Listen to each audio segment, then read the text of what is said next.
Knowles Discovery Center, and we're going to learn a little bit about how people decide what makes a reptile and what makes an amphibian.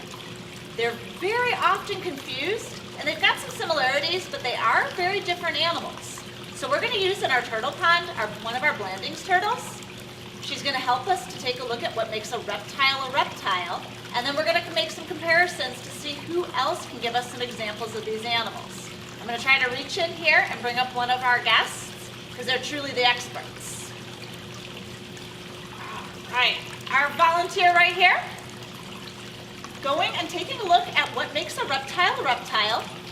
Even though I took her out and she is very wet, one of the things that makes a reptile is they have scaly skin. So they have dry skin that they have to shed in comparison to an amphibian that has very different types of skin. Now, but our turtle shell is attached to its backbone. Amphibians and reptiles both have backbones. They're vertebrate animals, but it looks a little bit different when you've got your shell hiding some of the things that would be underneath.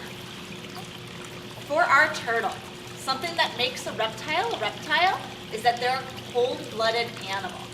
So on a nice warm day, when a reptile goes outside, it stays warm and is the same temperature as its outdoor surroundings. So that means, what do they do in the wintertime? Our amphibians and our reptiles that live here in Illinois in the wintertime can't stay warm because their body doesn't stay warm. Even if they had a fur coat on and put a hat and gloves on, that doesn't work too well for our wild animals, but they wouldn't stay warm because their cold blood is whatever temperature is around them. As people, we're an animal that's a type of animal called mammals. Our bodies stay warm on the inside because we have warm blood. I'm going to go ahead and put her back into the water, and we'll see if we can get out some other examples of our reptiles and amphibians to be able to make a real close comparison. As another comparison for our reptiles and our amphibians, we have to figure out what our snake falls into. So this is Kevin, our corn snake, and you have to decide from what you know about reptiles and amphibians, do you think Kevin is a reptile or an amphibian? So some of our clues about Kevin, you can take a look. On his back, he has scales. When I'm touching him, he's dry. As Kevin grows and as his skin changes, he has to shed off these dry scales. If we had X-ray vision and could see our snake, we would be able to see that they have a backbone. So even though we can't see inside of Kevin, he does have a backbone. Kevin's moving around on me quite a bit right now because I'm warm-blooded. And this is comfortable for Kevin. He's a cold-blooded animal, and he's getting nice and comfortable by feeling my warm skin and starting to move around. But the main thing that we can look at is that Kevin has that dry, scaly skin. So just from an observation standpoint, as a scientist, being able to notice that is something that can tell us that our snakes fall into the reptile category. All right, so our example for an amphibian is our tiger salamander. Something you'll notice right away is that their skin is very different. Instead of having dry scales, amphibians have moist skin that's actually porous. So they'll absorb things around the surroundings directly into their skin. With that quality, our amphibians need to keep their skin moist to help them breathe. So they generally don't spend a lot of time out in the sun.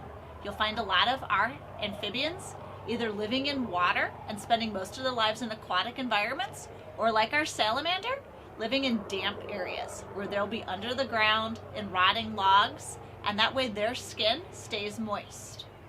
Even though we can't see inside, similar to our reptiles, they are also an animal with a backbone, and they're a cold-blooded animal. So their strategy for the winter in this area is to hibernate. On a nice warm day like today, they will warm up with their surroundings, but they will go and spend a lot of their time under the ground so that they can stay moist. Now, something that amphibians and reptiles both share as a similarity is they start off life as eggs. But our amphibians, when they lay eggs, they have to lay them in water because they go through a life cycle that's called metamorphosis. Other animals also go through metamorphosis, including insects. But when we've got our amphibians, they lay their eggs in the water. They resemble those water beads that we get to play with or use for crafts. After they hatch and they start to go through changes, our frog shows this really well.